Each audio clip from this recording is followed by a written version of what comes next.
பரவாயில்ல, முருகேசன் அழுகி நிப்பாட்டும். யாரை பார்க்குறான்?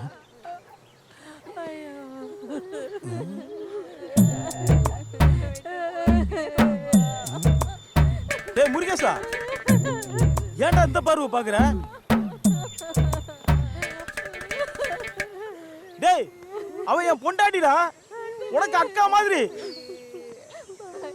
மூஞ்ச திருப்புடா. டேய் மூஞ்ச திருப்புடா.